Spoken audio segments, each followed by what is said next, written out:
What's going on, everybody, and welcome back to the Canadian Football Fanatics YouTube channel. And thank you guys for tuning in to another video.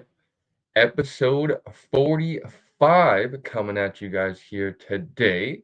I know it's been a little while since we last uploaded, guys, but fear not, we've been working behind the scenes, let's say, and we're gonna start uploading some more podcast episodes. I know we were busy uploading almost 2 episodes per week there for a little bit during our prospect series.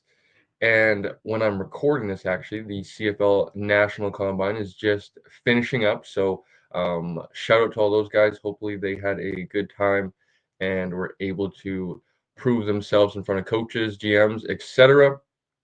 And it's time to get into some CFL players a little bit now with the episodes here. We'll obviously still cover the CFL and the CFL draft and whatnot coming up here in about a month's time. And that'll bring, obviously, a mock draft season. We've teased that here a little bit with our second annual 3-round CFL mock draft coming up here in a matter of a few weeks. We're going to be joined by fellow content creators and people that follow the other 8 CFL franchises. So we'll be having the likes of Mark Steven on, Andrew Hoskins on, Coach Phil, Cliffy Pine from the Flight Deck podcast, and a few others to pick for their respective teams, like we did last year. If you guys haven't seen that, go check that out. It's on the Canadian Football Fanatics YouTube channel. 3-round mock draft we did last year, and it was a lot of fun. So looking forward to this year's as well. But let's get into our guest today and who we are going to be chatting with on today's episode, which is episode 45. I can't believe we're at 45 already. We're tracking down 50, folks. We are going to be joined by Tyson Philpot, Montreal Alouettes receiver. Going to be jumping on the channel here today, chatting about his journey, and really looking forward to that. I've followed Tyson and his brother for quite some time now. I actually had the privilege of coaching against them when I was with my old high school at NDSS. I believe their junior year, and was kind of pretty obvious that they were that talented, that they were going to be professionals one day. Wanted to follow along their careers ever since. Followed along them when they went to the University of Calgary, and then obviously when Jalen went to Calgary and Tyson ended up in Montreal. So we're going to be chatting about Tyson's journey, and this is a PSA to Jalen if he is watching. That Jalen, we'd love to have you on the channel and make it a 2-for-2 on the Philpot twins going into the 2025 season. So Jalen, don't be shy, reach out and let's set it up to get Jalen on. Maybe we'll do a back-to-back and Jalen can be number 46 if Tyson is 45. But that is not a must. I know Jalen is busy in the off season and training and whatnot, so all good if he is busy. We lined that up for a little bit of a later episode. We do have some guests that we can tease here that we're lining up to record this upcoming week. We're going to be recording with the likes of Saskatchewan Roughriders offensive lineman, former Regina Thunder alumni Logan Furland, and that'll be coming out to you guys probably by the time you guys are seeing this from a week from now ish. We'll try to have that up for you guys, and then we have a few others lined up, such as Calgary, another fellow. Actually, I guess I shouldn't say yet another fellow Calgary one because we haven't lined up Jalen quite yet, but we're going to be having Clark Barnes on, another Canadian Calgary receiver for the Stampeders, and chatting about his journey. I'm curious to hear about some of his you know I guess experience at the University of Carleton, and then getting drafted in the CFL, and making a pretty big impact here with the Stampeders here early on. I know he's battled some injuries and whatnot, but he's going into a pretty pivotal contract year now, and it'll be interesting to hear and pick his brain on kind of like I said, his experience going through the football world, I guess. So before we get into the episode, because I don't want to spend too much time on our intro, so we can spend as much time chatting with Tyson, almost said Jalen. Let's get to our couple ad reads and then we will close it out for today, folks. So let's go with the Area 51. This episode is brought to you by Area 51 Sports, your one-stop shop for all your football needs. Whether you're looking for top-notch footballs, helmets, shoulder pads, cleats, gloves, flag football gear, or even custom uniforms, Area 51 Sports has got you covered. Trusted by athletes at every level, they're dedicated to helping you play at your best. Gear up and dominate the field with Area 51 Sports. Visit their website today at area51sports.com and take your game to the next level. And of course, folks, that brings us to our second ad read of the episode, and that is with the senior men's Canadian national football team. And your senior men's Canadian national football team needs your support as they gear up to represent Canada in Europe this April when they take on Team Italy. Help the boys bring home the win by checking out the fundraising options and official team merchandise at footballcanada.com. Every purchase and donation goes directly to supporting the team on their journey. Let's show the world what Canadian football is all about. Head to footballcanada.com today and help the team make us proud. Heck yes, that is actually coming up pretty fast. We are like I said, by the time you guys are watching this, it'll probably be March 24th and onwards. I believe the boys travel over to Europe in early April, and then they start to play in, I want to say mid-April. I want to say like the 13th or something like that, the 13th or 14th. You guys can follow the Senior Men's Canadian National Football Team on Instagram. We will actually link that in the description below, so you guys can go and follow them and be sure that you guys don't miss out on any of the action. When we're talking into existence, when the boys win, they will be qualified for the big tournament in November, if I'm not mistaken. So, like I said, follow along to the Senior Men's Canadian National Football Team on Instagram, and they will have all the details on there. So, I think that kind of that puts a nice little bow on today's intro. We talked about the prospects and the combine wrapping up. Shout out to all the prospects. Of course, you guys can go back and watch all of our prospect series. We started way back in February now, almost 2 months ago, with Taylor Elgersma after he just wrapped up at the Senior Bowl, CGS, Tropical Bowl, and then we had the likes of Riker Frank. Of course, Riker didn't get the nod to go to the national combine, but he'll be probably returning. Not probably, he will be returning to the University of Saskatchewan, trying to track down some program history, and of course, maybe get his name called this year. And look forward to next year, maybe getting an opportunity in a professional camp. We had Jackson Tajinski, which is a pretty cool one now when we think back to that episode. And I would have wished we asked him a question like that if he was prepared to maybe play another position or just step up in that kind of matter. And he's going to be playing a little bit of receiver. I think some limited quarterback reps this weekend, but from what we've seen, he's been playing some receiver in the gauntlet drills and team sessions and whatnot. So big salute to Jackson, being an athlete and being a quarterback that he is, stepping up to the plate when teams ask. We had Jackson Finley's been getting a lot of pub there at the CFL Combine. We had Nate Osherman, University of Calgary defensive back. He's been getting some pub as well as another highly touted defensive back in the CFL draft process this year. And we had the likes of Ethan Jordan, who was, I believe, running a 4.4 40 at the CFL Combine, showing up pretty well. He just had a pretty good performance at his University of Buffalo Pro Day as well. And of course, last but not least, we did have University of Montana receiver Keelan White on. You never know how high he's going to be, folks, but he is another highly touted prospect in the CFL draft process again this year. There could be some ties to the Calgary Stampeders and Dave Dickinson being University of Montana alum. Could he go as high as one? He did actually not attend the CFL Combine, but he's going to be holding an upcoming pro day at University of Montana. He's been training down in the States, so he'll be ready to go, and it'll be curious to see what CFL prospects think of him. So go back, check those all out if you guys have missed those. Who knows, your favorite CFL team may be selecting them here in a month's time. So let's get to today's guest, and that is one Tyson Philpot. Let's send it over to episode 45 right now.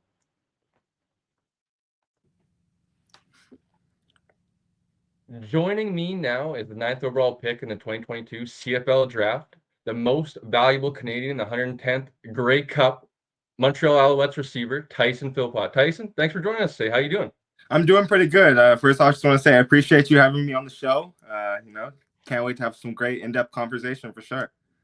Yeah, man. Like I was saying, I've been looking forward to this one for quite a while now, and kind of just what we've been doing here is just kind of getting you guys on and just going through your journey a little bit. And let's kind of start. I know you've been busy training and whatnot, and obviously you're coming off the injury. So first and foremost, how's the off season treating you, and how's the injury coming?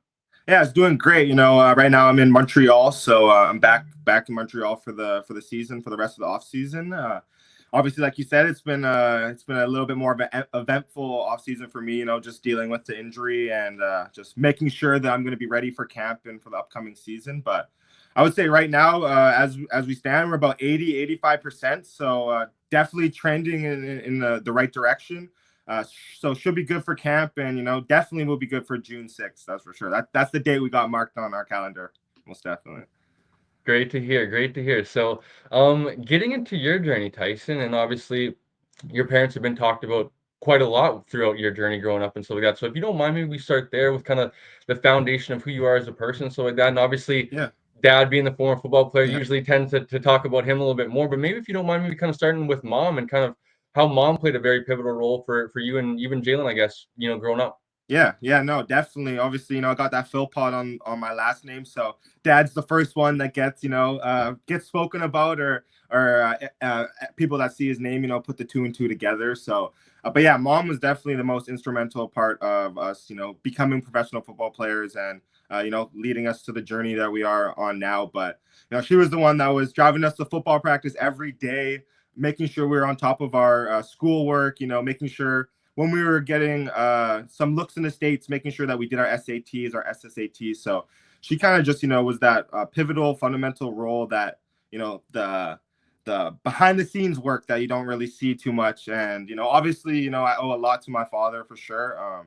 Would not be in the position that I am today if it wasn't for him, for him just opening doors for me and, just instilling hard work at such a young age and making sure that if I really wanted to be a professional football, I was going to put everything into it to allow myself, to play at the highest level or to achieve, some of the higher things that I was able to do as a younger kid. But yeah, definitely huge, strong role models in my life that ensured that I got to where I am today, most definitely. And, same with Jalen, we were inseparable as kids, always did the same things, friends were always the same. So, same whole growing up, all the same. And you can tell, mom's still a very big cheerleader, both you and your Yeah. brother. And I believe she follows the Instagram. So It shout out to definitely mom and stuff does. like Yeah. that. She's Yeah. a big fan of following along. So you already kind of were touching and alluding to kind of your relationship with your father and stuff like that. But if you don't mind, Tyson, just kind of talking a little bit of that relationship a little bit more of like, Yeah. I know you mentioned on previous interviews that kind of like, kids talk about not being able to see stuff. And I know you guys talked about like seeing your dad's Grey Cup ring every day Yeah. and stuff like that, and kind of the motivation and aspirations. I'm sure that kind of implants in your guys' brain as young kids. So can you just talk on that and also kind of being a little bit of your coach and that kind of that relationship of being your dad, but also the coach, and maybe sometimes that comes home and stuff like that. So can you just Yeah. talk a little bit more about your relationship with your dad? For sure. Yeah. Definitely, like I had talked about before, about like seeing his Grey Cup ring and, his junior football rings and just, yeah, being able to see that kind of stuff, feel it in your hands and, just have that inspiration as a young kid. Like, yeah, like this is what I want to do, as a young kid, started playing football at 6 years old. So, it's been my whole life, been very passionate about it. And, my dad's always been in my corner supporting us. We used to throw on his old little highlight tapes that were on the VHS, that old, but we'd watch those on the little TV and just, I remember me and my brother would always tackle each other, but we'd always be like, Philpot with the 5-yard carry, like just hearing that and then implementing it and just, dreaming it and so we could attain it. But yeah, and then obviously having dad as a coach our whole life, good and bad. I definitely had some tough arguments on the sideline. He was definitely the toughest with us too. He would never never let you cry on that sideline. He would make sure if you got some tears, if you got rocked, he would say, "Give me a couple seconds, then come talk to me with a straight face." So he was definitely, definitely that old school hard love.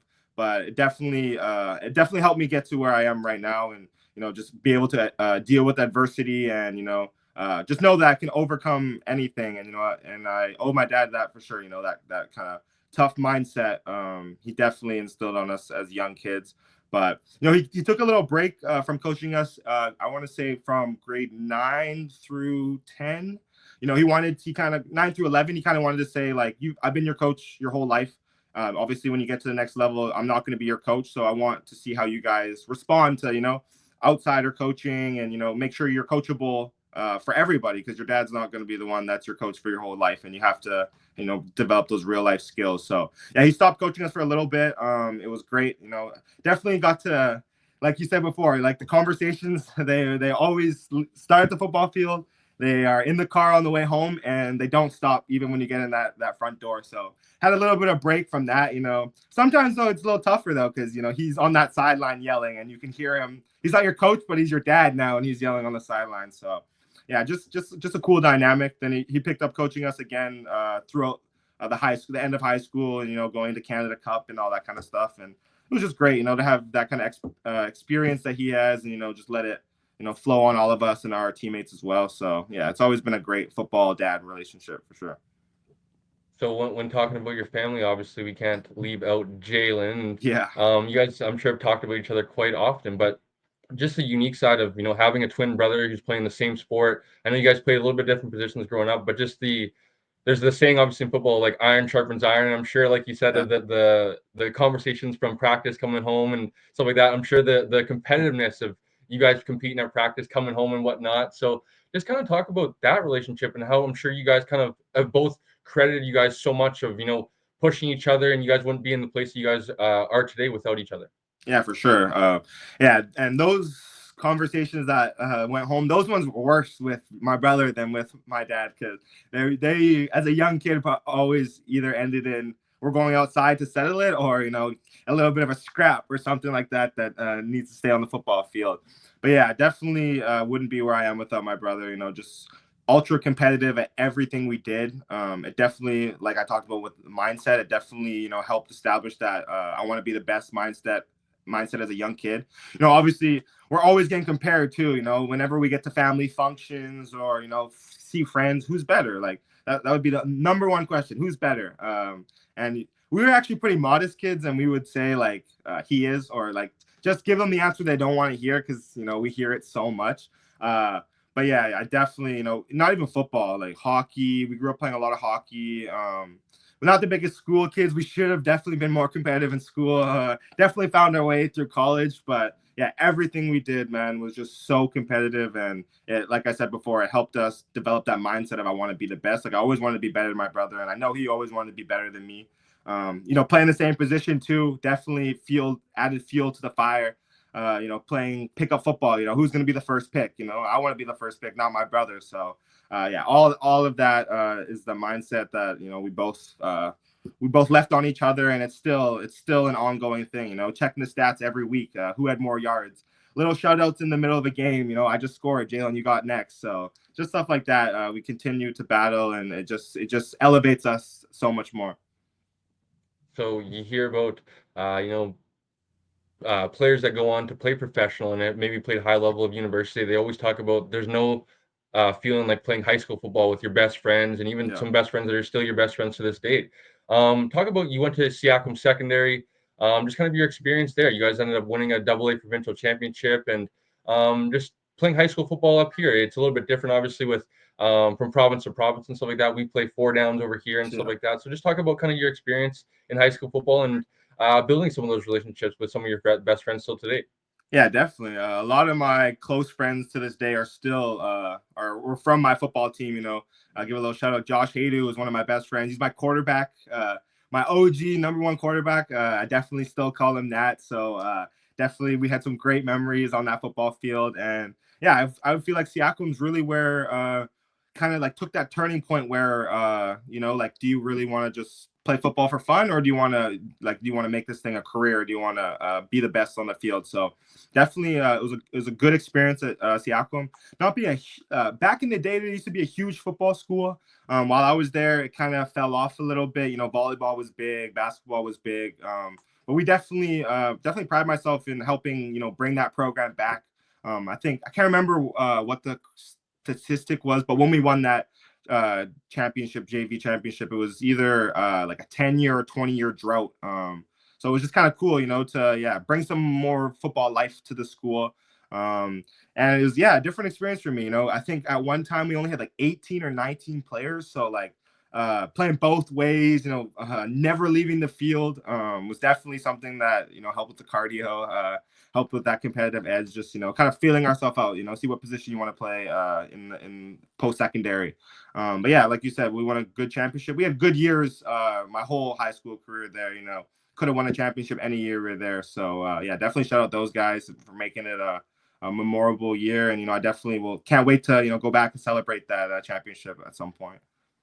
Yeah, for sure. It's funny kind of just hearing the also that experience of like I've had Keelan White on now. I know Yeah, who you know who that is, and yeah, Theo Benedict, guys that have played BC high school football, and you kind of go to that like little bit of a it's tough sometimes though when there's maybe 6 or 7 parents watching, and it's not yeah, really a big thing up here. And you go to now you've experienced playing in a Vanier Cup, playing in a Grey Cup, and some of these big atmospheres.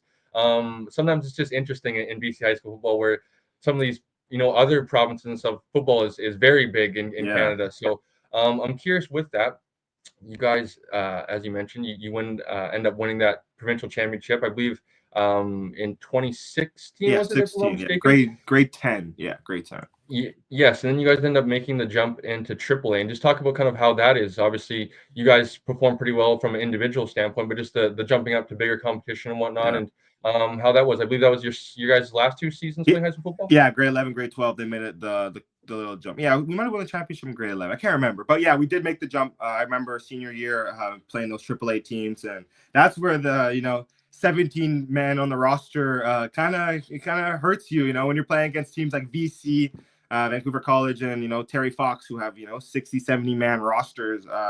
And you definitely find yourself when that game gets long or gets late in the fourth quarter, like, yeah, I got to find some juice because these guys are all fresh and not having to play both ways like me. And yeah, but I think that's like really cool, just being able to see those programs, they've obviously been historic programs throughout BC high school. So, kind of getting to see, what could be in BC high school football with what they do over there. And, eventually if smaller schools like that could eventually build up their programs like that would be really cool. But yeah, it was just, tough competition. I think we might have played a lot of regular season AA and then made the jump AAA for some of the playoff games, but like playing New West, they had sellout games where they'd have like 5,000-6,000 fans. So just kind of getting that experience of, like I said before, what football could be in BC was really cool.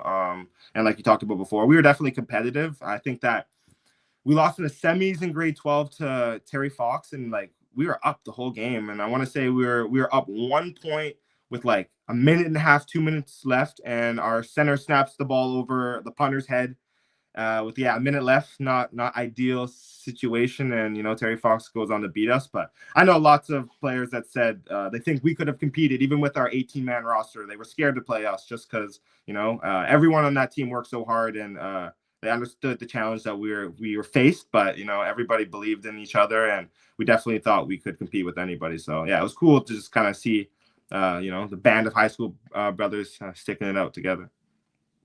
So I'm curious, throughout your high school career, you're lucky enough to play for Team BC as well as Team Yeah, Canada. And if you don't mind maybe taking us through kind of those experiences and representing your province and your country, as well as kind of playing with some future CFLers. I believe like Lowell Uwak, Dretch yeah, Mantry, some of your Montreal Alouette teammates. I think like Lake Cordy Moore might have been on yeah. those teams in white, maybe a future CFLer.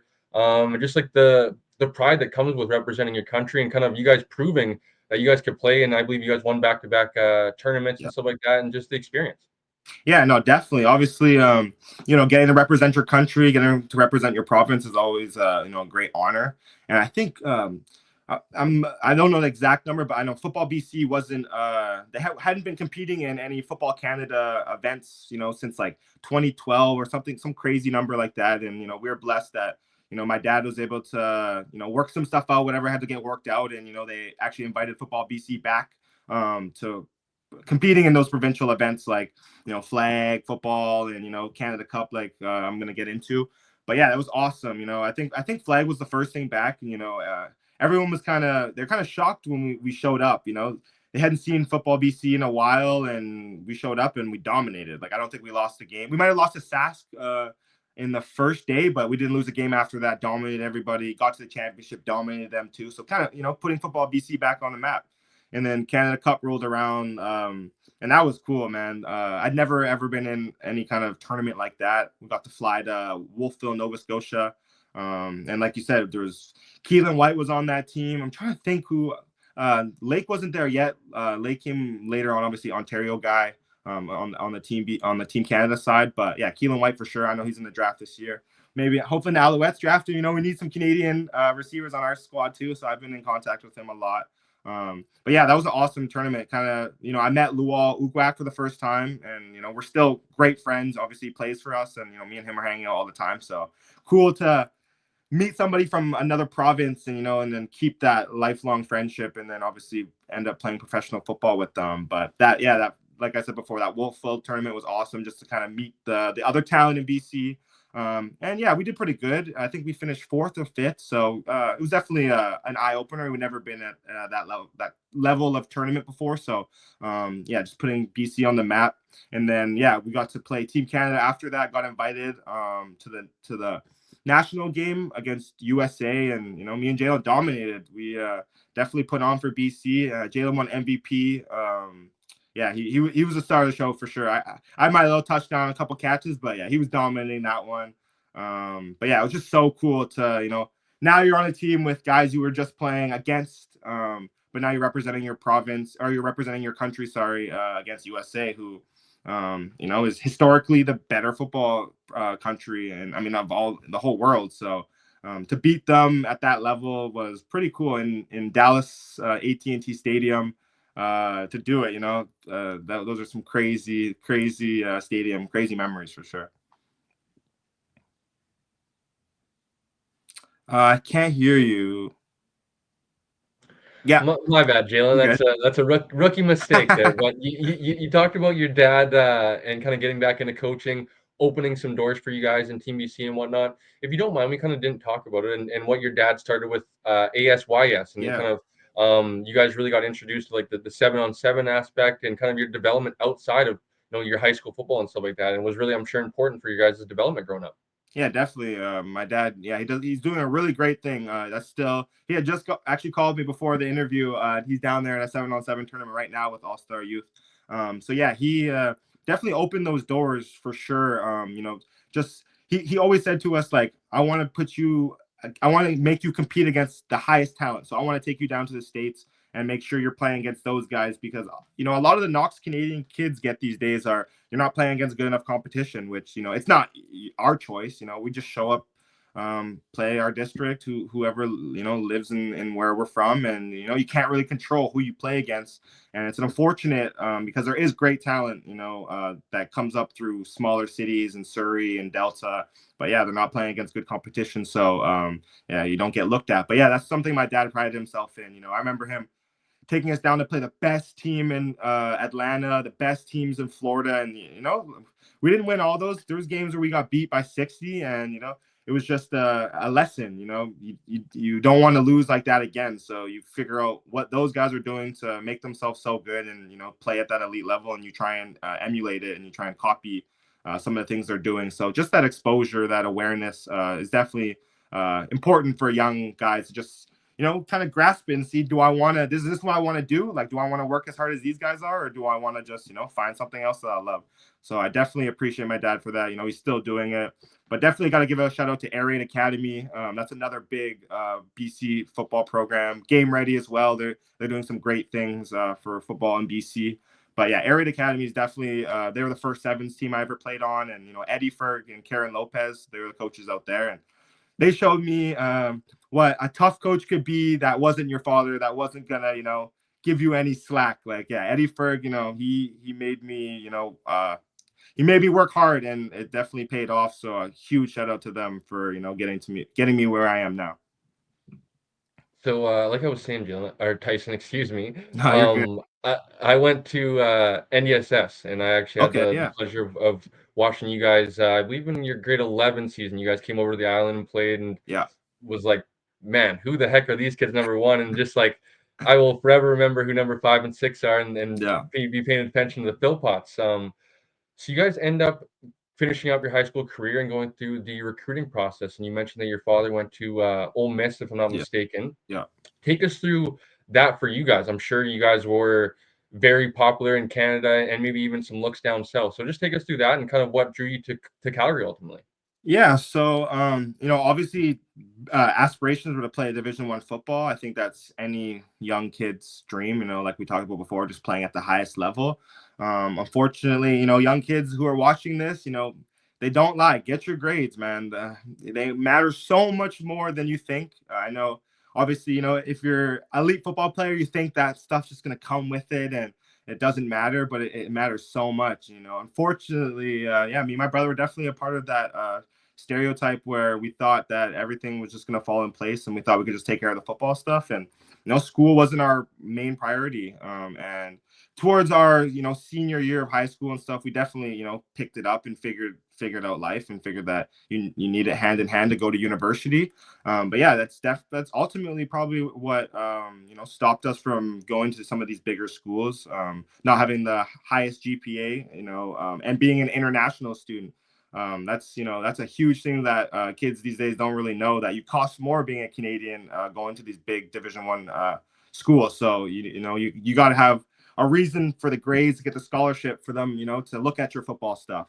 But yeah, ultimately, we had some talks with Ole Miss, obviously with my dad being an alumni, and as a young kid, that was my dream school. As fitting as it was. I loved Ole Miss. I thought I ultimately wanted to play there for sure.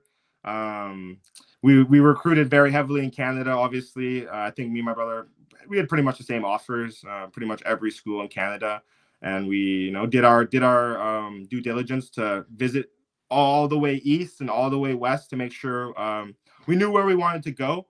I think if I can remember, my 5 visits were, I did UBC because they're at home and they hounded us hard. Calgary as well. Calgary was my first visit, and they actually took me on a visit in grade 11 before my grade 12 season. So they got on the jump, and it is definitely a big reason to why we all ended up committing there. And then I want to say we went to Carleton. So in Ottawa, we did Saskatchewan, and we did Regina because they were good up and coming programs. And we kind of like the Canada West just with the scholarships and stuff, not being able to give a full scholarship in the OUA kind of deterred us a little bit. But yeah, ultimately just loved what Ryan Sheehan and Coach Jabari Arthur were doing with the Dinos. Big. If you look at all the statistics in 2017, like the year before we went there, like they're putting up 800 yards on offense, scoring 60, 70 points a game. So that's something that definitely fit in, our criteria of what we were looking for. We're looking for a gunslinger at quarterback with Adam Sinagra too. So all the pieces just, were fitting in. And I remember actually a lot of coaches asked, like, are you and your brother going to commit to the same school? Like, is it have to be together? And both of us, that wasn't what we wanted to do. We wanted to make the best decision for ourselves. And if it happened to be the same school, it happened to be the same school. And I remember I committed first, actually at the Team Canada when we played in Dallas, because I just wanted to get it out of the way. I committed to Calgary, did the flicks, did all that stuff. And then my brother's phone starts ringing crazy, like for the next 20 minutes, like, are you committing to Calgary too?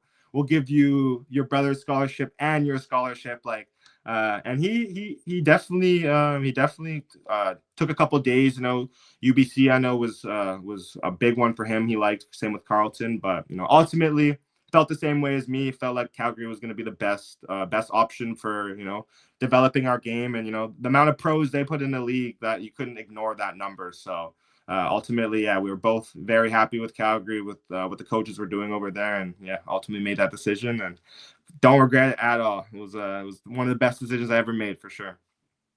I'm glad you answered that. I was going to actually ask you if that was at any point maybe a discussion between you and Jalen, if there was possibly you guys splitting up. But I'm curious. You get to University of Calgary and you make quite an instant impact right away. You end up winning the Peter Gorman Trophy winner, the Rookie of the Year in USports. You end up having like I said, an instant impact. I believe you set a program record for longest play in school history, the 107 or 108-yard reception. Just take us through kind of getting on campus and kind of that transition of being a U Sports athlete and really getting right in and kind of proving yourself. Yeah, for sure. I mean, first off, it was pretty seamless transition. Definitely, Alberta not being too far from BC, we didn't feel like we, went crazy far away from home. We could still, go home in 10 hours if we really wanted to. So we didn't feel like we were too far away. So that was definitely comfortable for us.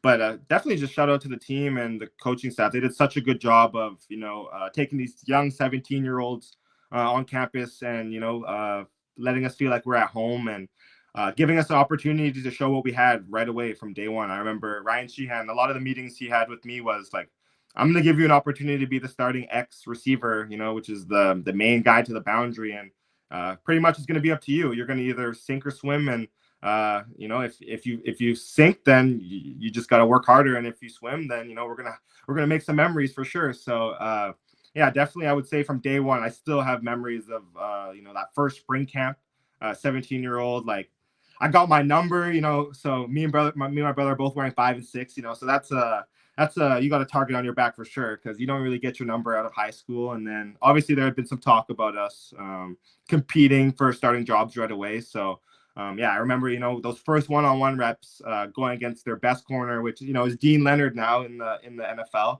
And I was like, damn, he is really good. And I had to ask about him because I had never heard of him. I hadn't heard too many guys about from Alberta. But yeah, he's a speedster. But I'm pretty sure I got him on the first rep or two. And he was even like, okay, like this kid's got to be good for sure. He definitely won his battles our whole year. But yeah, he's someone that showed me right away that there's talent in USports, and you're not just going to show up and it's not going to be like high school. You're not going to walk over people. But yeah, I think Ryan just did such a good job of, implementing me and Jalen to the offense.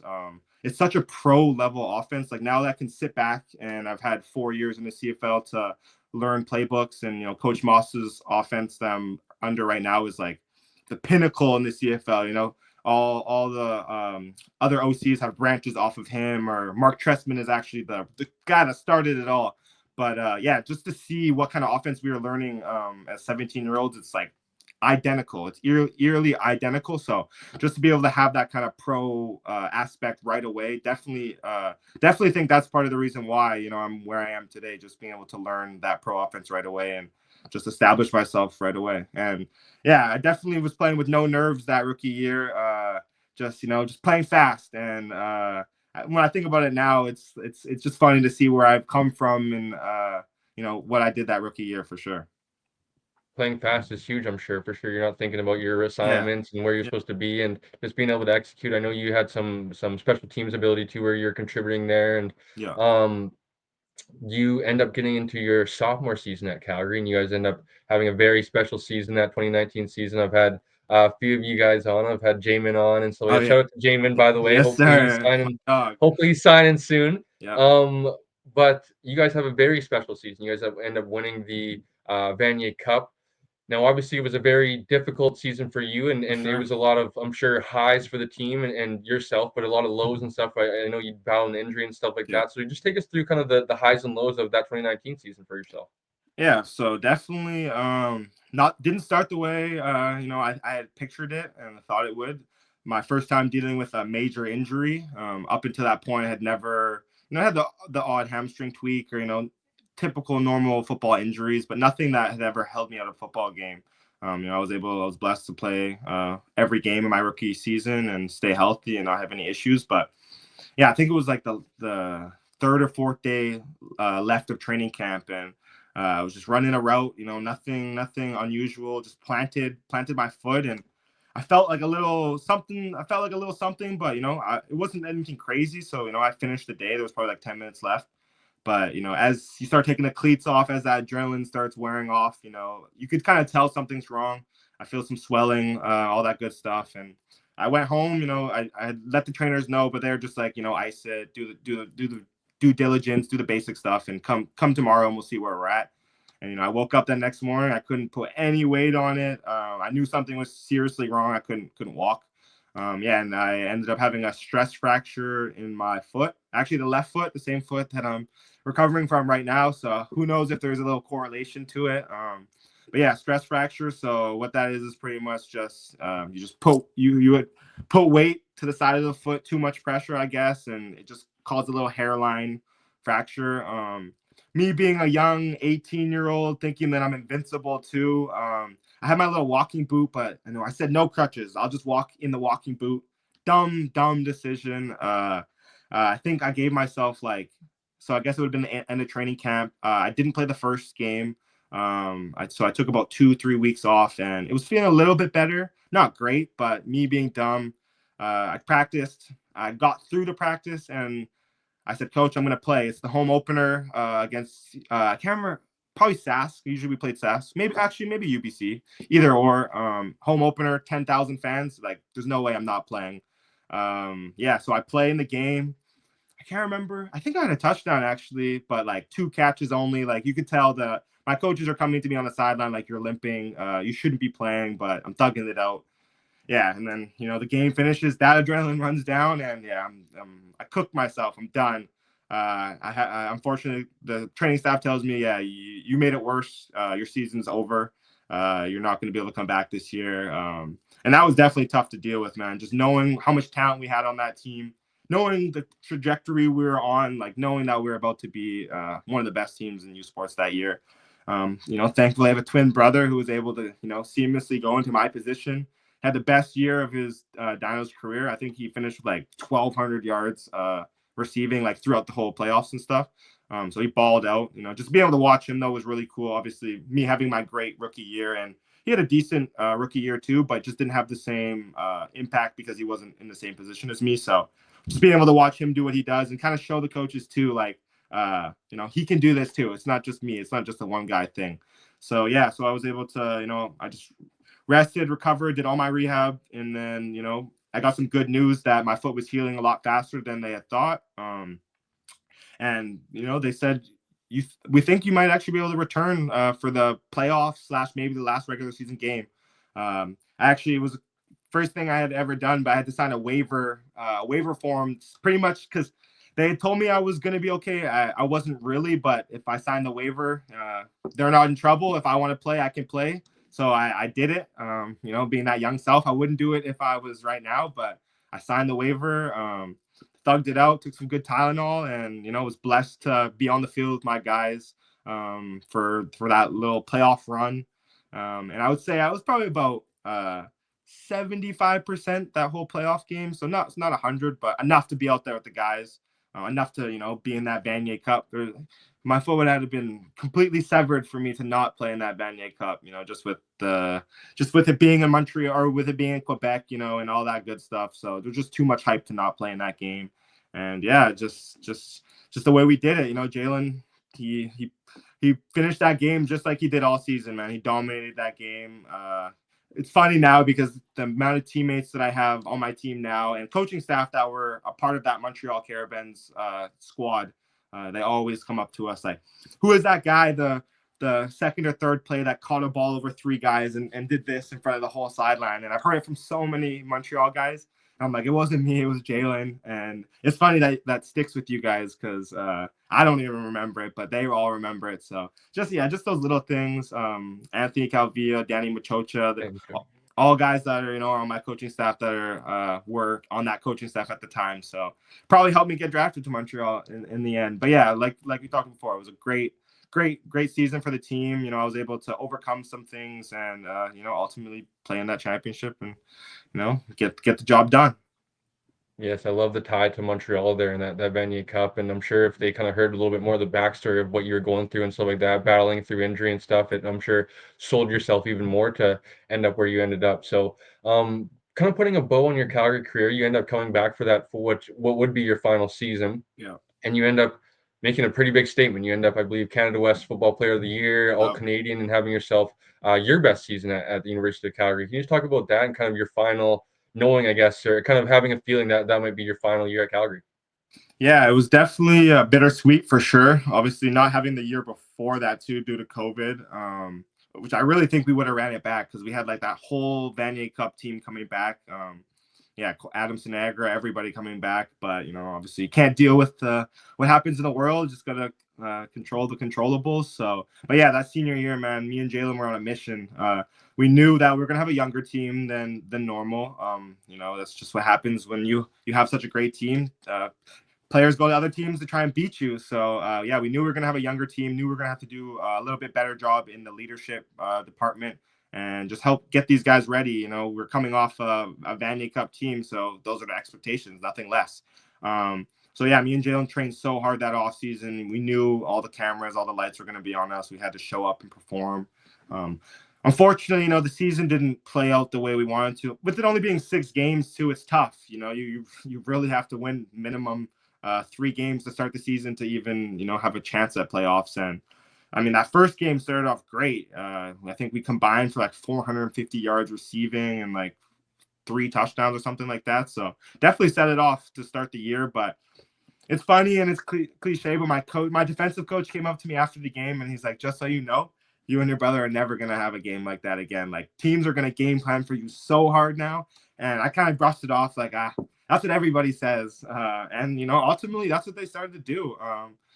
Teams knew that it was going to counter me or my brother. I mean, Durkin too was our secret weapon, man. If we could have found a way to use him more that year too, we would have been a 3-headed monster. But, Josiah, the quarterback, could only throw the ball so much, and Eddie deserved the ball too. But we had a good team, and we definitely could have made those playoffs. We could have been better, but you can't change the past. So, but yeah, just speaking on our individual performance, I did exactly what I trained myself to do. Try to show up in the big moments. There was a couple of games I wish I could have had back where could have just done some things different. But yeah, like I said before, you can't change the uncontrollables. So, but yeah, I was able to, I think, averaged about 100 maybe 100, 120 a game. So I was really just competing with my brother at that point. I knew he was going to put up video game numbers every game. So I had to try and compete. But yeah, just, it was at the end of the year, we didn't have the record we wanted to, but it was a great team. We had great bonding. Good rookie parties, good overall fun as a unit. So I wouldn't say it was an unsuccessful year, just a stepping stone. And it also helped me learn, how to be a better leader, knowing I was going to come into the professional ranks, have to learn how to, guide a team that's not, at the best, and not just do that with my play, also, show guys how to be a better leader. So ultimately there was lots of lessons to be learned in that year. So I don't regret any of it. And like we said, I was able to win Canada West MVP. Those are goals that I had written down in my phone ever since I got to Calgary. One of the goals I didn't get to do, maybe if I had that COVID year, was, be the number 1 all-time receiver in Calgary Dino's history. I know Don Blair, that's his record, and it stands as his record. Also, Rashawn Simon, shout out to him. He's a a legend at the University of Calgary, and that's someone me and my brother looked up to for sure. And he had the single season record. And I think Rashawn got it, but I think me and Jalen could have maybe beat him that senior year since we only had 6 games, and on average we were gonna break 1,000. But that's Rashawn's record till it gets broken. But yeah, it was just just a couple things we wish we could have accomplished in that senior year. But at the end of the day, still put us in a great position to be drafted and as good prospects. And yeah, won't regret anything from that year. Yeah, I know I'd get a message, I'm sure, if I didn't. But shout out to Dirk, and I'm glad that you did include that. And fellow BC boy, and grew up with Dirk in here in Nanaimo, and been rooting him on ever since he went to SFU and then to Calgary and whatnot. I know you guys are good buddies, and like you said, just some of the memories and bonds you guys created at university, I'm sure is just something you guys will cherish for the rest of your life. So take us through. Right now, it is currently, I'm sure, kind of wrapping up. Actually, the CFL National Combine's going on. Yeah. Take us through your guys' draft process and that combine process. Thinking back on it myself, I know you guys probably got a lot of shit for kind of some of your testing numbers and stuff like that. Yeah. And if I remember correctly, that the smile kind of brings, you guys proved everybody wrong pretty quickly. Of when the pads came on. Yeah. You guys were showing out. I remember actually, shout out to Gav, another BC boy, was kind of cooking some DBs. Yeah. You guys were, there was a lot of videos and clips and stuff coming from that combine. So just take us through kind of that draft process and then the combine process as well. Yeah, definitely. You dream about getting to the combine, having that just having the combine, and that's getting drafted, it's all the same. It's all together as one. And so like we talked, like you said, definitely the numbers weren't where some coaches had expected us to be, with the Ford brothers being in that draft, and those guys are blazers, 4.4 speed. And I'll go on record. Me and Jalen never said we were 4.4 guys. Obviously, that's just expectations. With you being a good football player, oh, he must run a 4.4. Just those are just kind of stereotypes that come with it. But I always looked at myself like a Cooper Kupp, Devontae Adams, a high 4.5 guy. But I can get open. I can create separation. So that was something I always knew I could do. And regardless of the number aspects, what coaches or whatever people had to say about that. I knew when we put the pads on and you line up somebody in front of me, like he's not guarding me. Like it doesn't matter if he runs a 4-4. There's skill involved. It's not just running straight line. So yeah, so like you said before, that was definitely a knock after the combine. You could say like our stock dropped because of not testing the way coaches expected us to. But the overall experience was cool. Obviously the CFL is still growing in the aspect of the combine. Those are human beings too, so there's stuff that needs to be fixed. I think not to rain on the parade of the CFL combine, but we're testing in 0 degrees with no heat in the facility. So I know like I was doing my testing in sweatpants and stuff. So like that kind of just shows you just a little bit behind the scenes. But regardless, you have to show up and compete. That's the expectations of the CFL combine. You're there to put money in your pocket. You're there to ultimately win yourself a job at the next level. So I still, like you said before, when those one-on-ones started, that's when the magic started happening. We started making some plays. But like it was also cool to see, obviously playing in the Can West. There's always that like OUA is better, Can West is better, RSAQ is better. But then now you get to compete against those guys, so you get to put that money where the mouth is, and that was really cool too. To go up against Tyrell Ford, who's a stud DB, just got paid in the CFL. To go against him, he was one of the better DBs at that draft, if not the best. So just to kind of get those one-on-one reps, and yeah, it was a great experience. And yeah, it was crazy to me though getting drafted by Montreal because at the combine, obviously, I'm sure you're aware, you do interviews, and they tell you the interviews are the most important part. You want to nail those. You just want to show the CFL teams that you're a normal human being. You can retain information. I think not to give any cheat codes, but at Hamilton, I don't know if they still do it, but they would give you 10 words at the start of the interview, and then they wouldn't tell you why or anything, and they would just talk for 10 minutes, and then at the end of the interview they would say, okay, now it's time to repeat those 10 words we gave you. What are they? And I can say it now because I'm done, but someone had tipped me off on it, so the whole interview I'm going, what are these 10 words? What are these 10 words? And I think I nailed like 8 out of 10. And the coach was like, oh, that's one of the better scores that someone's gotten. And I played it off like I didn't know. But yeah, it's just cool experiences like that that you go through. And for me, I wasn't really nervous because I can chop football. I know I understand what's going on at the field. I can draw up plays based off coverage and stuff like that. So never had any kind of nerves in that aspect. But Montreal, going back to that, Montreal didn't interview me at the combine. Usually you expect, if you're a higher recruit, 9 of the 9 teams interview you. They interviewed me before the combine on a Zoom. But yeah, they didn't interview me, and they interviewed my brother like 3 times. So I was like, oh, either I did really good or I did not good, and they don't want to draft me. Clearly it must have been good. I have never actually brought that up to them, so maybe I should ask them. But yeah, I'm blessed to end up at the 9th pick. It was definitely a little surprised on draft day, but to still go in the first round, to go to a team like Montreal, and then like we talked about, to have instant impact is you can't dream about anything more than that, for sure. Yeah, so we talked about your transition to Calgary, and if you don't mind, maybe kind of a two-part question here, Yeah. Tyson.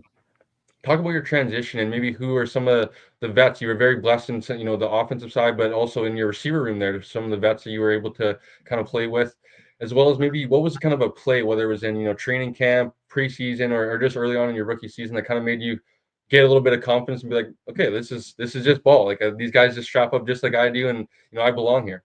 Yeah, definitely. Coming into that room, I got to go into a receiver room with Gino Lewis, who is like at that time, I mean, even still to this day, right now, is like the top receiver in the CFL. So yeah, exactly. Oh yeah. So he took me under his wing early. He obviously, they knew that I was a young guy. I think I was 21 when I was drafted. Yeah. So like 4 or 5 years younger than the next guy. And he was instrumental in helping me in my development. Jake Winicky, who I don't think he's in the league anymore, but just such a great dude. And after practice, giving me tips, in the film room, giving me tips. Just a selfless guy that always wants to see other people do better. So I would say those two big influences in me. Keon, Julian Grant, Reggie White, those are still guys that I'm really close with around my age. So we were able to connect on an early standpoint. So yeah, just having a receiver room like that made it easy to come in and make some plays. Heard you Mayala as well, and then I would say yeah. So it was a rough training camp for me too. I ended up getting hurt on the first day of training camp. Tweaked my hamstring, which isn't good. As a first round draft pick, you're expected to show up day one and make plays. Like you got drafted in the first round, but yeah, hurt my hamstring. Pretty much missed like all of camp. Came back for like the last 5 days. But a cool story behind that is my receivers coach, Mike Leonello, BC guy from SFU as well. But he tells the story as my first day, because I was always a studious guy. I was hurt, but I was making sure, I got all the notes after practice. I knew everything that was going on because you got to take those mental reps. You can't just take that time to, chill and, just think that your spot's going to be there, and it's not. But yeah, they threw me with the ones, first practice back from injury. They're like, okay, there's an injury. You're working with the number one group. Like, I hope you were studying. Like, that group doesn't get any kind of leniency with the plays and stuff. And didn't mess up one play. Caught a couple balls across the middle. Did my thing. Felt very good. And yeah, the coaches were impressed. I think from there, I might have been running with the ones for the rest of camp. Then we get to the preseason game, and I think I literally only got, because they had some intuition that I was going to make the team, and I was going to be able to make impact as a rookie, but they weren't sure. So let that guy get some live game reps, see what he does. I think I got 3 plays. I ran on my third play. I ran a little corner stem route, caught the ball. I hear from my receivers coach, "Yeah, you're done. We've seen enough from you. Take the pads off. You're good." So that was kind of like. The sweat, the shoulder, the pressure's off. Like, you made the team. Like, you've shown enough. So that was pretty cool. That moment will always stick with me for sure. I don't know if I could give you a specific play, like play call. Our offense has changed since then, so don't want to go outing anyone's offense, but definitely that specific play I remember to this day, and yeah, I'll always stick with me for sure. So take us into, maybe, if you don't mind, Jalen, your first career touchdown, and I believe you ended up getting 2 that first season. And going back and watching them, 2 plays that kind of looked like they were probably in the huddle. You had an idea that probably it was going Yeah. in your direction and possibly drawn up to you. So just take us through kind of like that feeling of like getting in the huddle, hearing play call, being like, okay, this might be my opportunity here, and obviously cashing in. Yeah, definitely. Shout out to our running back coach at the time. He designed both those plays for me. I was kind of like a running back receiver position at that play, just a gadget guy. The play was drawn up to go to me, to get those touchdowns. So that first one was Edmonton. I want to say about week 3, the first career touchdown. It was just a little slide motion from me. I think Geno Lewis was taking a fake reverse the other way. So, he's going to draw all the attention. It was perfect. I don't even think I might have one career catch before that. So no one's expecting this guy that's flying across as a rookie to get the ball.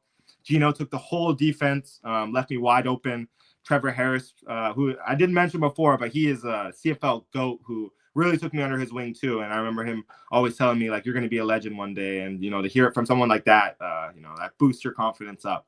But yeah, wide open, gave me a perfect ball. I think it was Jake Winicky, or him or Reggie White made a great block for me to make sure that I was going to walk in the end zone untouched. And yeah, to get an untouched touchdown, your first one too, it was pretty cool. I got to do my little celebration, feel myself, felt good. And then the second one came not too many games longer after that. Kind of same look, but instead of motioning across, I faked the motion across and went back to the flat, almost like a little screenplay. And that's where I have to give a big shout out to Reggie White and Jake. I mean, they both. I think Reggie blocked 2 guys on that one play just to spring me open, and I made a little move at the end to get open. But yeah, those guys blocked it up for me. The play was wide open. Such great design. And yeah, the coaches did a good job of ensuring that I could get the ball and just put it in my hands to make a play. And yeah, that's what I did, and it just felt so good to make an impact for my team. Especially, I think we're playing Winnipeg that game, so they were really good team at that time. So yeah, it felt good, and to get them both at home was also another cool thing too. So in front of the home fan. I'm glad you brought up Winnipeg. That perfectly transitions Yeah, into, we talked about the 110th Grey Cup. Obviously, you got a ring for that, some hardware as yeah, well. Take us through how special that season was, and obviously we get the viral video from Cody of the FYJW and yeah, stuff like yeah, that, and just the belief that I'm sure you guys had in that locker room, everybody else not really believing in you guys, and just going through that run of, I'm sure going into that Toronto game, everybody's kind of counting you guys out, and you guys definitely. end up beating them and then getting to the Grey Cup and stuff like that and finishing it off. And kind of same thing, I guess, if you don't mind at the end, just kind of take us into the huddle there of the Yeah. last obviously 13 seconds and catching the game winner. Yeah, definitely. So, yeah, I mean, that season didn't start as your normal. I mean, as your normal championship team that it would. You know, we're good, but we weren't winning like a good team does, and we had so many ebbs and flows of, you know, win 5 straight, lose 5 straight, win 4, lose 4. So it was just weird. We couldn't figure out how to be consistent and how to consistently win. Obviously, we were a super young receiving core too. Austin Mack was leading us, and you know he was a rookie. You know that's super uncalled for, or not normal that your rookie receiver is your number one guy. And I mean he's a baller, so it makes sense. But yeah, the season didn't start the way we thought it would. There was definitely a little bit of we're a really tight group, which I can definitely say helped us overcome some of those early challenges. And you know that locker room is probably one of the closest locker rooms I've ever been a part of, aside from like the Vanier Cup championship team. I would say those are the top two. And it's funny that you know both teams are championship winners, but yeah, so we didn't start off the way we wanted to. We're up and down, inconsistent, and then we get the addition of Sean Lemon, who is a CFL great, and you know I hope he gets his Hall of Fame dues because he deserves it. But yeah, he was. I had heard about him. You know, he came from from the Calgary Stampeders, and Jalen had told me about how good of a leader he was, and you know he's going to demand greatness from everybody. And you don't know it until he gets in the locker room, obviously. And I think at that time he had some, you know, people talking bad about him in the media, saying he wasn't a good leader, blah blah blah. It's the typical stuff. And he came in and he set a precedent for sure. You know, he was going to demand greatness every day from everyone. You know, Coach Moss as well. I didn't talk about him, but yeah, that's one of the most demanding coaches I've ever played for in my life, and it helps you out so much because he's gonna make you practice like you're in a game, and you know you're gonna have to run with the ball like this. He doesn't want to see anything from it, but when you get to the game and it's effortless, you're like, oh, like yeah, that makes sense. Why wouldn't I just practice great habits? So those two, we added Darnell Sankey throughout the season too, and he had the infamous quote, "We're never gonna lose again after this game, and we're gonna go to the Grey Cup and win." And way to put some pressure on us, and you know, great pressure because pressure makes diamonds, and that's exactly what that team was about. You know, we were gonna stand on everything we spoke about, and yeah, we started to pick up a little momentum towards the middle of the season. I can't remember. I can't remember how. I think we ended up winning 8 straight, 7 straight to finish the regular season. But at that point, we were like, yeah. As much as anyone wants to say this is a fluke or we're riding momentum, like yeah, we're about this. We're a tight knit team. We got each other's back, and there's no one that's gonna beat us. So yeah, confidence was on 10 and I can say that's everybody. Even guys coming off the practice roster that were up for a game, like they knew what the expectations were.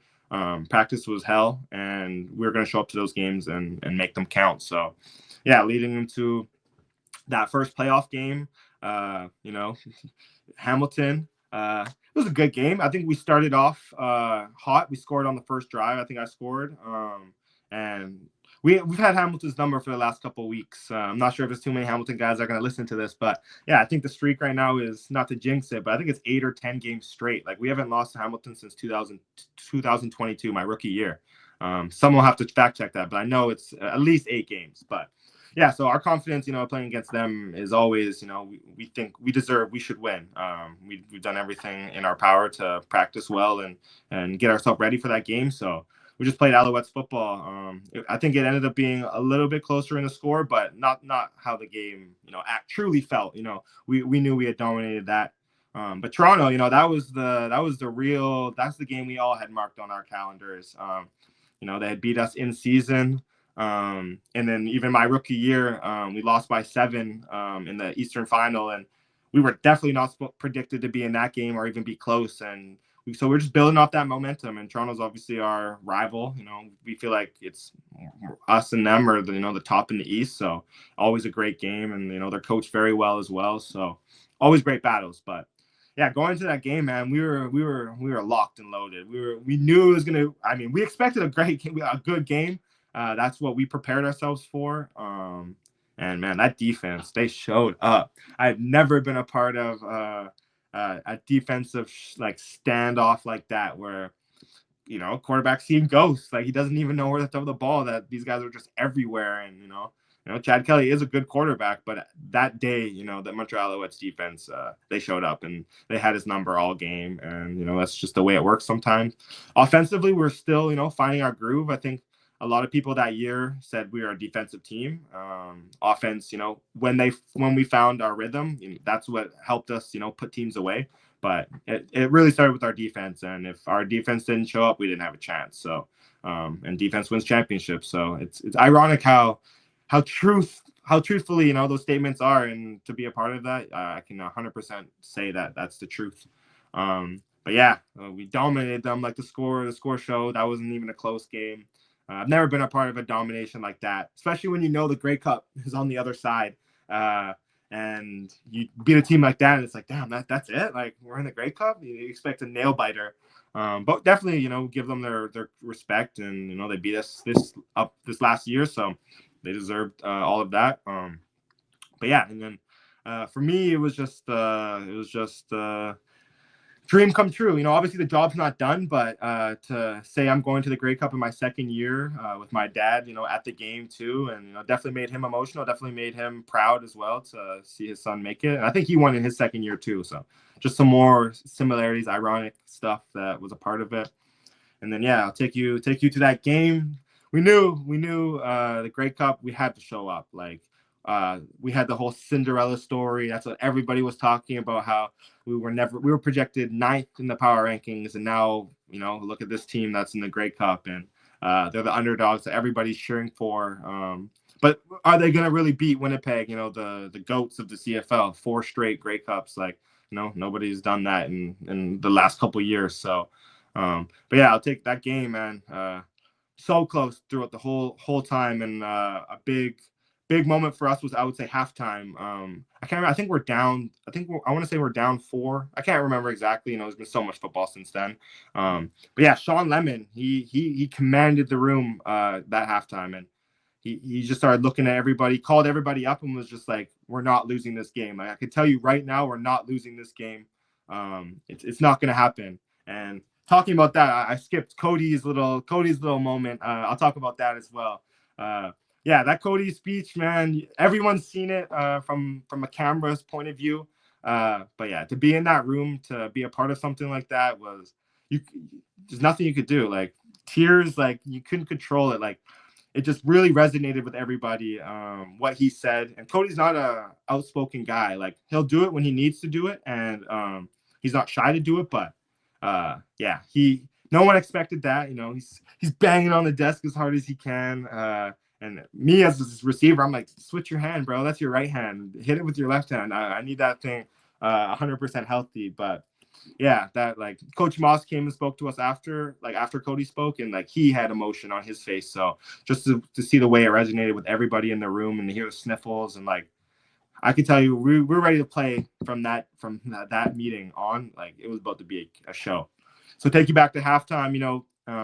Lemons, reassuring the guys, like, we deserve to be in this game. It's a close game. They gave their best football, and we played our worst football. Like, we're like, there's nothing to be worried about. Just play 4 quarters of football, and we'll see what happens in the end. So that definitely boosted the confidence. Yeah, we get out there. But yeah, it's just a nail biter back and forth.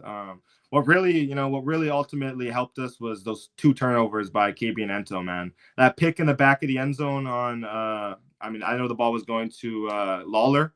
Crazy catch. If he doesn't pick that, it's a touchdown. So, and then he had the punch out, the peanut punch on Brady Oliveira. Those are just huge turning points in the game. Coach Moss always preaches turnovers, man. We got to win the turnover ratio. If we can do that, we can win any football game. So yeah, and what we talked about as an offense was it's going to come down to one play. Like that's what happens in championship games, man. It's going to come down to one defining play. It might not be the game-winning play, but there's going to be a play in that game that defines this moment or defines this game. And I always pride myself on being ready for the biggest moments. You always want to be, if you want to be the best, you want to be put in that kind of situation where it's me or you. Like I'm gonna win or you're gonna win. So I've always kind of mentally prepared myself for positions like that. I can say that play that was our 2-point play, so we had it we had it ironed out. Like that play was something that everyone knew their job, knew it to a T. We practiced it so many times. And yeah, if we needed to go for 2 or if we needed a play, that's the play we're going to call. So I'll take you to that huddle. Or I'll take you to that whole drive. How I'm feeling. Cody gets sacked. Now it's 2nd and 17. And in my head, I'm like, damn, like we might have just lost this game. Like, how do you get out of 2nd and 17? Like, especially when there's only 3 minutes left or whatever there was. And then I can't remember the whole play. I remember what I had. The next play, I had a sluggo stop, which was actually like I was excited when I heard that. And I did drop my defender off, but Cody just being heads up saw it was man coverage. Nobody covering the quarterback. Why don't I scramble? So Cody takes off. I can't remember if he gets the first down. Oh no, he doesn't get the first down. He gets to like 5. He makes it 3rd and 5. I'm like, okay, now we've got a chance for sure. Like 3rd and 5, we can convert on this. I already know what play we're calling. It's our Robin, our little stick route with an out and a go on the outside, just a little bench concept. See if they're running man, see if they're running cover 3. Austin Mack in the slot, that's our guy. That's the guy we're going to try and throw the ball to. And which is great coaching by Coach Moss because he knew they were going to see Austin in the slot and eye on that and know that we're going to throw him the ball. And so we put Cole Speaker on the outside. That corner, all he did was stop his feet for a second, and Cody read it perfectly. Who throws a go on 3rd and 5? Like nobody does, and that's just the great quarterback in Cody. Cole makes a great catch, man. He protects that football. Right then and there, though, I'm like, yeah, we got this game. Like we got these guys. There's no doubt in my mind. I honestly thought maybe we're kicking a field goal with how much time was left. Obviously, I know the time stops, but we got this close. We're not like in the red zone, but we're just on the outskirts, on the 20 or whatever it is. But then I hear the play call, and I'm like, wow. Gold right, which usually I'm a field receiver, but gold right puts me to the boundary. So I'm like, oh, shoot, this is the 2-point play. And then I hear Z pony, which is Z post for me. And I know on the backside, they call a post corner for Tyler Sneed from the slot. So I know once I see the alignment, they're bringing the blitz, cover 0 or 1 high, one of the two. I think it was cover 0 though. So middle of the field open, I have a post route. Like you can see even at the start of the play, like I slide down the line a little bit just to tighten my splits because the cornerback was playing inside leverage. So he's trying to force everything outside, trying to make sure I don't cross face, and he knows that the middle of the field's open. But like me being the receiver, knowing that this coverage is the ball, this is the one I want. Like this is what's going to get me open. Yeah. The rest is history from there. I'm sure everyone's seen that clip a million times. The CFL loves to post it every year. But yeah, one on my leverage, a cross face, attacked his leverage. Cody gave me a freaking beautiful ball. Only place I could get it. I've seen pictures where his hand is on top of my hand like this, but Cody just put it in such a great spot that I was able to catch that thing. Still a surreal moment for me for sure. I think it'll be like the end of my career. I'll be able to actually appreciate it more. But for me, it's like, what's next? What can I do to top that for sure? So that's my little breakdown. I love that answer. I get as you mentioned, the CFL loves to post it. That the Keeping It Unreal commercial that was Yeah. being played throughout the season, man, was a hell of a commercial, and just how they slow down and kind of the dramatics of that. I can only imagine being in your cleats or your face mask on the other side. So, last few, Tyson, I know we're going a little bit long for you, buddy. So hopefully it's nothing No crazy. worries. Hopefully you're not interfering with anything. Nope. So I'm curious, two-parter again, of what it is like to experience a championship parade in Montreal, and I'm sure the party afterwards and whatnot, as well as being lucky enough to bring it back home to BC here and share the Grey Cup with people and your family around you. Yeah, I mean, that Grey Cup, that celebration, there is nothing like that. From being on that plane, not sleeping after that game to, the flight. I think our flight left at like 8 in the morning. So, we're all running off 2 hours of sleep, but, all with the fun of it. So landing in Montreal, straight to the bar with the Grey Cup, like no sleep. Everybody in their Grey Cup hats and the goggles and all that good stuff. And yeah, just to win it in Montreal was unbelievable. I remember being in BC for like the 2011 Grey Cups and stuff, and I can't remember if they had a parade or not, or like I don't think so. Like from what I remember, I don't remember, but that just goes to show like it's not the same. Like Montreal gets so behind their sports, and like that parade, man, I heard all schools were off from like 9 to 12 or whatever it is. I'm sure they gave them the whole day, but yeah, gave the kids the day off to come celebrate and see the Alouettes bring the trophy down St. Catherine Street, which, for me, if I'm a young kid and I get to see that, like that's a lifelong memory I'll always remember. And yeah, so just to be a part of that, the city got behind us so much to go into the Canadians games and bring in the trophy. And yeah, just getting to celebrate it with the whole city was really, really awesome. And from my first year to now, I can see a difference in that Grey Cup did for just bringing more excitement to the city for football.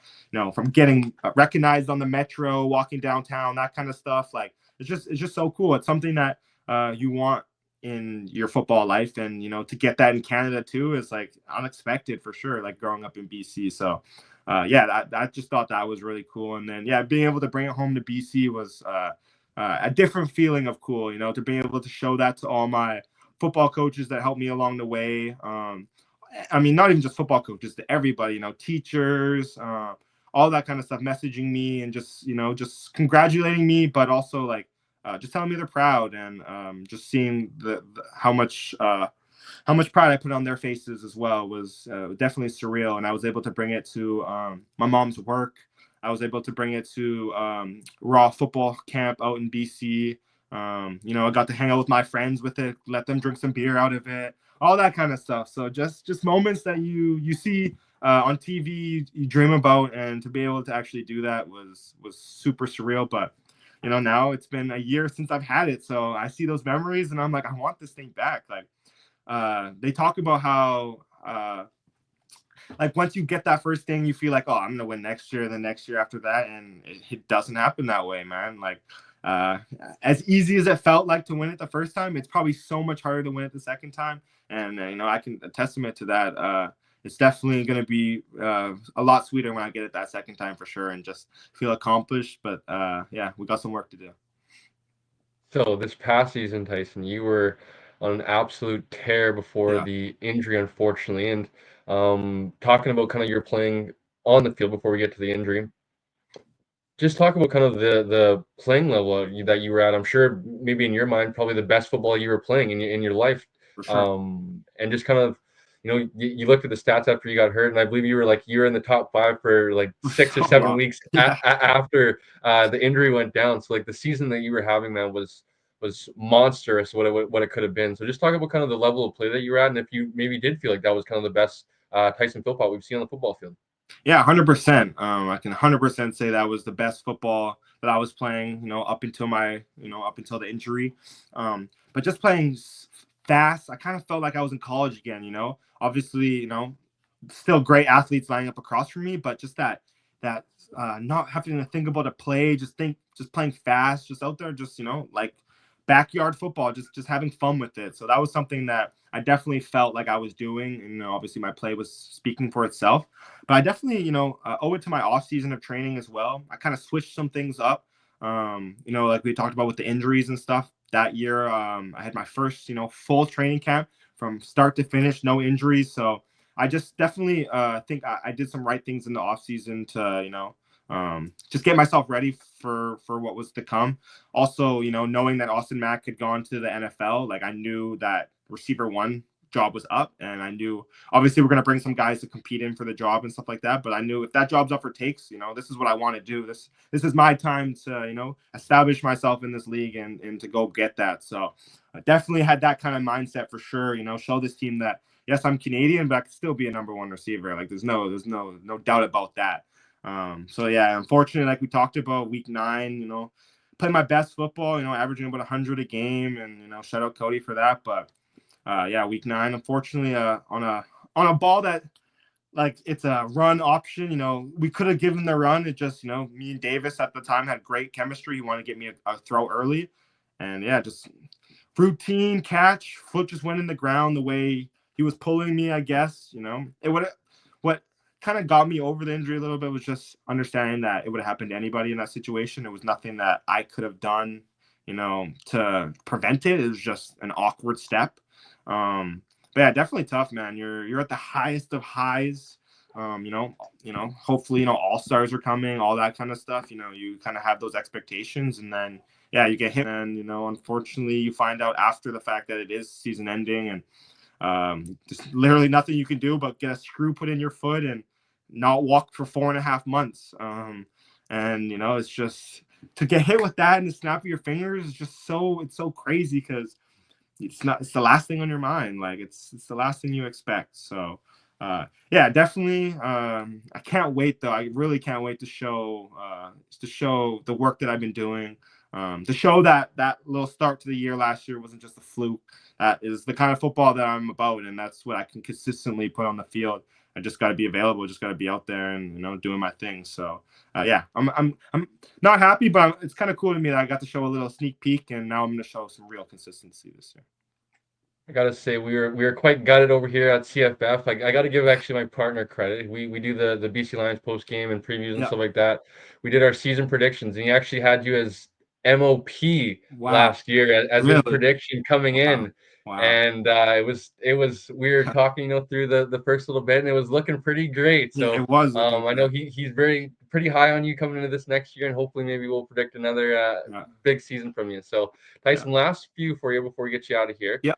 I'm curious now that you're going into year 4. So now, like we were talking about, you're a vet now, and I'm a vet. Yes, sir. you've experienced some things, and with that, you've experienced the business of football, and Yeah. losing some of your good buddies and stuff like that, and obviously Keon Julian Grant Yeah. leaves this off season, and you leave obviously you lose Cody and the business side of that things.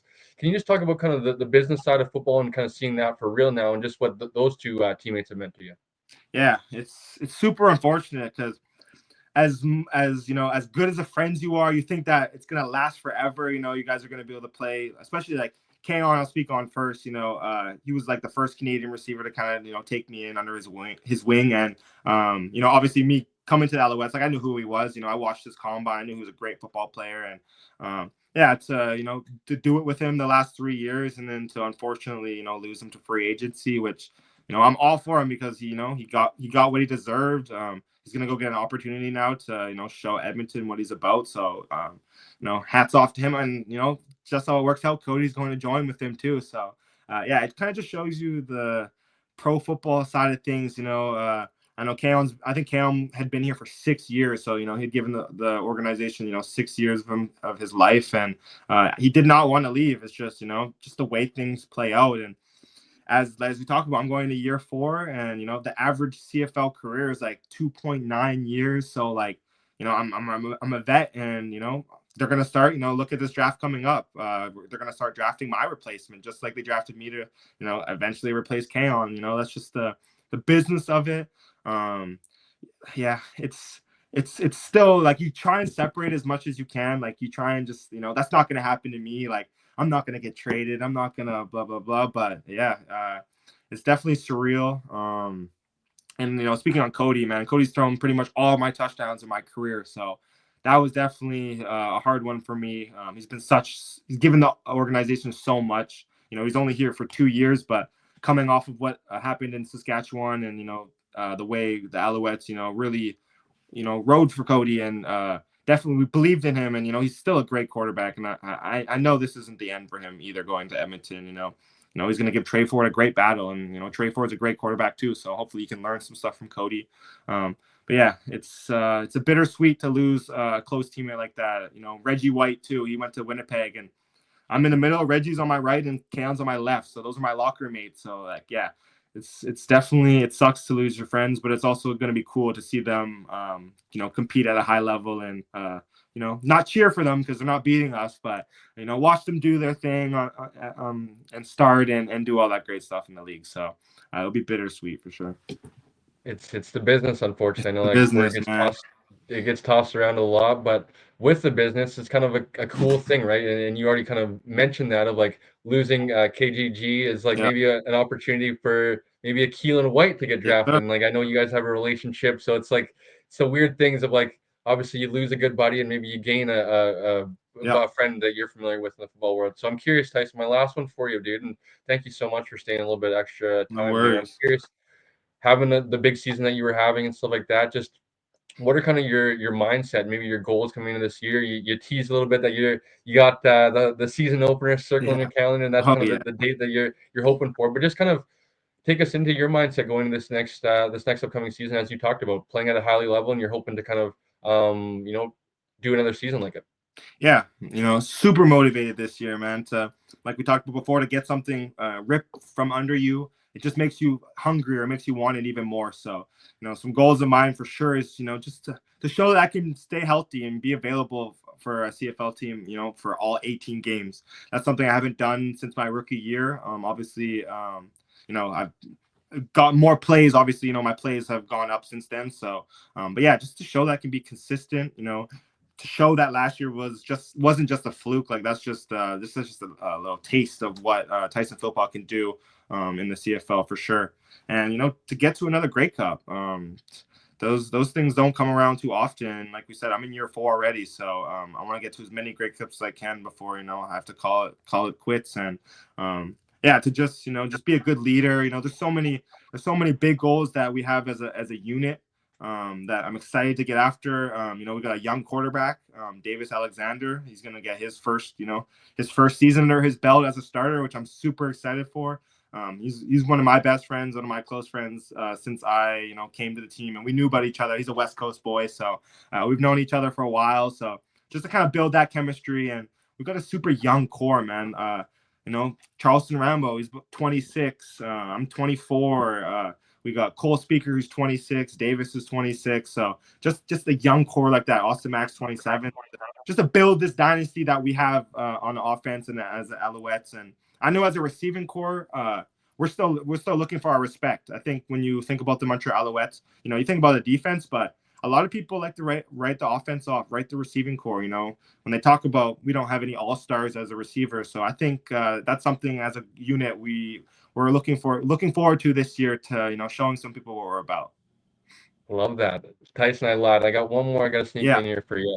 I'm curious, as you were talking about kind of growing up, and now you're an example for the next generation. You talked about looking up to guys like Rashawn Simoniz, and we're starting to see it more and more now of guys coming out and Canadian athletes, let's say, that are proving that they can play yeah, regardless of their passport. So how does that feel to you to kind of like, obviously it's it comes with a lot of pride of being Canadian, and we were saying about kind of like seeing the stats last year of Justin McInnes or maybe yeah, yourself would have been leading in receiving, Brady leading in rushing, and obviously that's cool, but like I'm sure you guys are kind of at the same point. You guys are excited to talk about being Canadian, but also like, man, like I can just ball regardless of what my passport says, where I'm born, yeah. where I played football. Like I can just play regardless of that, and just talk about kind of being like the example of the next generation and inspiring them to be like, I want to be the next Tyson Philpot, and I can be because they're a physical example.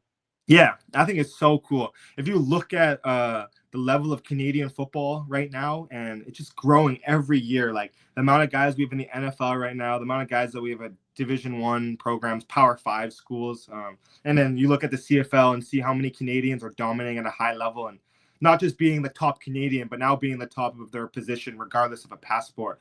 And I don't think that's something we're that used to seeing. Obviously, as a young Canadian, I remember I watched Dembski, I watched the Getzlaffs, I watched, all of the young or the Canadian receivers or Canadian players, athletes. But it was never a surplus of them, right? Like, there was always those top Americans, and then we're talking about the top Canadians. But I think it's so cool to be a spearhead, to be a part of inspiring Canadians and showing them that it does not matter your passport. Like, I'm going up against guys that went to Alabama and went to Ole Miss, and I went to Siakam Secondary. I went to University of Calgary, and we're still on the same field doing the same thing. So I think that's really cool to be a part of that. I grew up watching my dad coach young Canadians like myself, and just give back to the football in Canada. So I think that's something I see myself doing continuously more and more down the line, and yeah, just inspiring more guys. And like you talked about, McInnes, me and him gonna have another battle for the first as receivers again. I think he's a baller. He's a Montreal guy too, so I've heard lots about him too. But yeah, I think it's just we're doing so good for football in Canada, and all sports in Canada. You look at NBA, all that stuff. Shai Gilgeous, just Canadians in general. We're really representing more and inspiring each other and putting on. So yeah, to any young Canadians out there, man, it does not matter where you're from, what you look like. Just go out there, put some work in, and you'll get to your dreams for sure. Talk about it. Thank you so much, Tyson. That was a lot of fun, man. Like I was saying, I'm looking forward to this one, man. I've been following you guys for a long time, and just excited to kind of like learn more about your guys' journey, and hopefully kids that are watching this are learning more, and you're inspiring them to kind of, like you said, be the next maybe Tyson or Jalen Well, Philpot. And definitely. like I said, this is PSA to Jalen. We need to get the Oh yeah, we'll second get them. half of the twin Philpot brothers on, but. Before we get out of here, Tyson, if anybody's watching and enjoyed today, please be sure to like the video, leave a comment down below, and of course, most importantly, subscribe to the channel. Sure. Tyson, on behalf of everybody here at CFF, man, we just want to wish you best of luck in the future. Stay healthy on the field, man. We hope to see you in all 18 games and more going into a playoff run, and looking forward to following you along this rest of the season and the rest of your career. Thank you. I appreciate you having me on, and I'll give Jalen a text right away when I get off this. He's got to get on here for sure. And thanks for everything. It was a lot of fun. Of course, buddy. So that'll do it for episode 45, and we will catch you guys on the next one.